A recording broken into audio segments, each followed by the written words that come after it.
my name is Adam Winrich, and this is a video about my ideas on stock whip keepers. Not necessarily my original ideas, just some thoughts on stock whip keepers. I'm going to talk about what it is and I think what makes a good keeper. So first, a stock whip is basically a handle and a thong that are joined together by interlocking loops. There's a little loop on the end of the handle and a little loop on the end of the thong. And ideally, it operates like a universal joint with a lot of flex. So if I turn this around, it should flex evenly in each direction. And part of the idea of a keeper on a stock whip is how the Australian stockman carries his whip. Usually he'll carry it draped over the crook of his arm like that, or draped over his shoulder. So with the function of the keeper and also this little swell right here, and maybe even some lead in the end of the handle, it makes for a whip that stays on the arm very well. You can go around riding your horse and the whip stays right there. And it just so happens that a properly tuned keeper on a stock whip also makes some really fancy whip cracking possible, such as Hassett's Four Corners.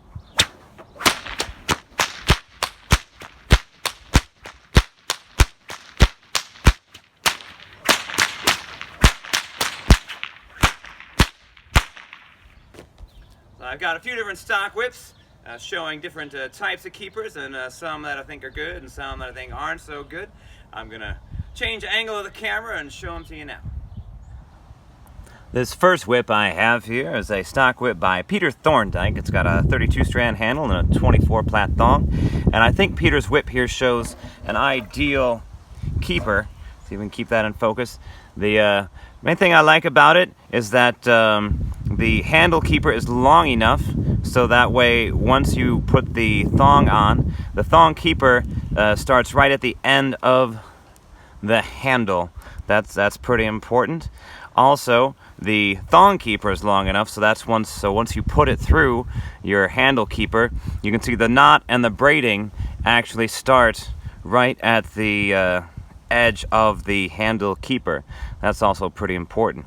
And again, it's going to function as a universal joint. It's going to flex evenly in each direction, and that makes the superiority of stock whips for multiple cracking possible. Now we're going to move on to another whip.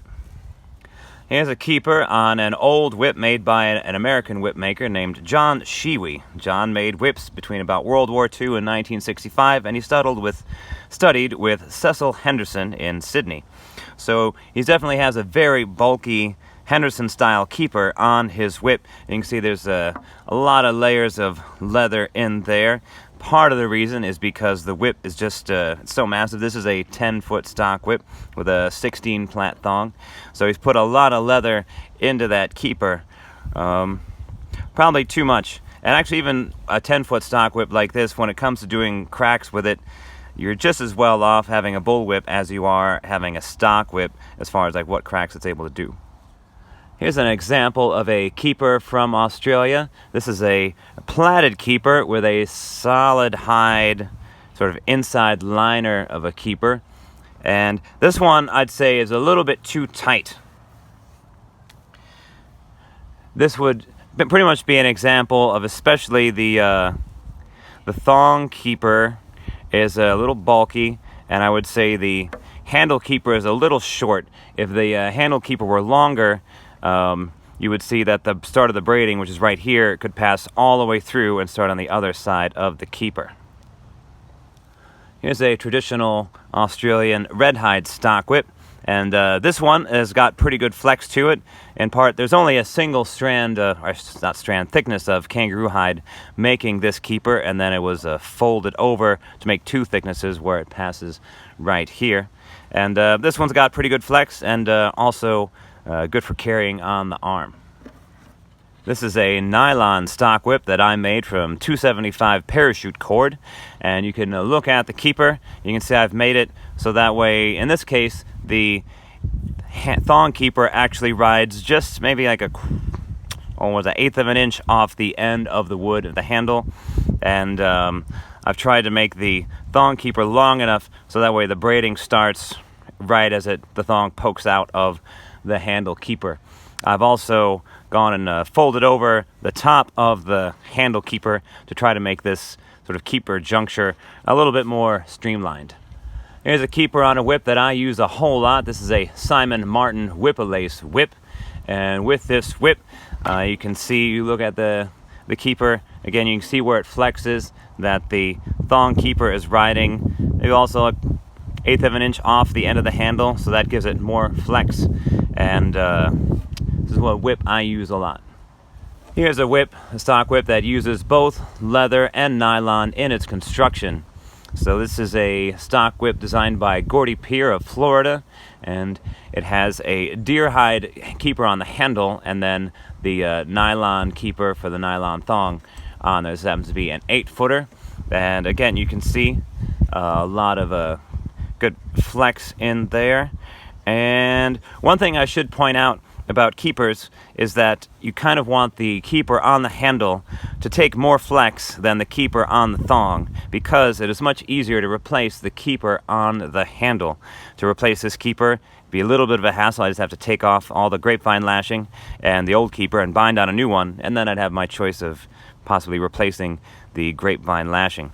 But it's important that it is replaceable. If this part on a bullwhip, which would be the transition at the end of the handle, if that were to break, it's sort of possible to fix it, but it's really a pain in the butt. These were made to be replaced. Lastly, here's a stock whip with what I think is probably the most ideal keeper I have to show. It's the smallest, most streamlined. This is on a stock whip by Peter Thorndike. You can see that the thong keeper starts past the end of the handle right there. It rides right there. It doesn't ride up on the end of the handle. And also the braiding starts after the loop of the handle keeper right there. And that's one of my personal pet peeves, is that there's a lot of stock whip makers out there who are making stock whips where they really have both of these keepers so tight, where maybe the thong keeper is riding right on the end of the handle, and that all of the flex happens in the thong right here. Well, if you do that, you're basically making a bull whip with a long handle. Part of what makes stock whips better for multiple cracking is that you've got this universal joint right here. And you might be wondering, what does that universal joint actually help with? So I'm going to do a little slow-mo video comparing the motion of a bull whip and the motion of a stock whip while doing the overhand flick.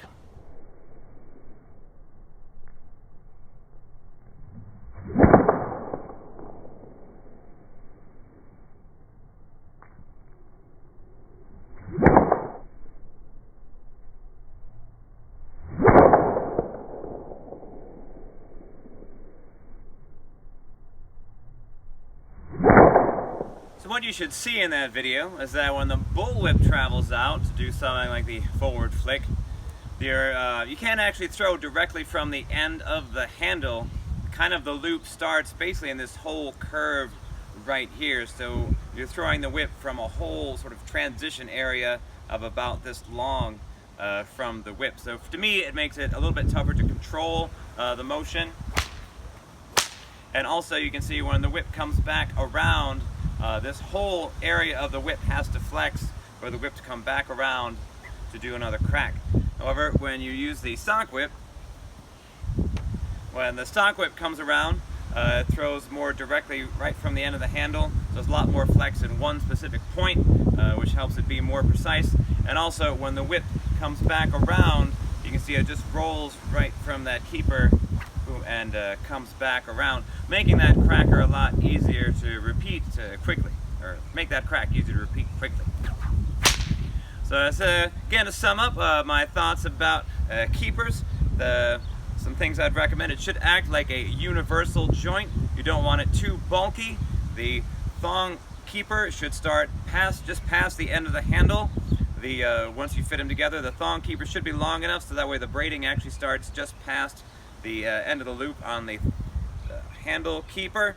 And also, it's good to have the same amount of leather or strands of nylon in each keeper so they're equally matched. You don't want one keeper bigger than the other, and you also want it to be small and compact.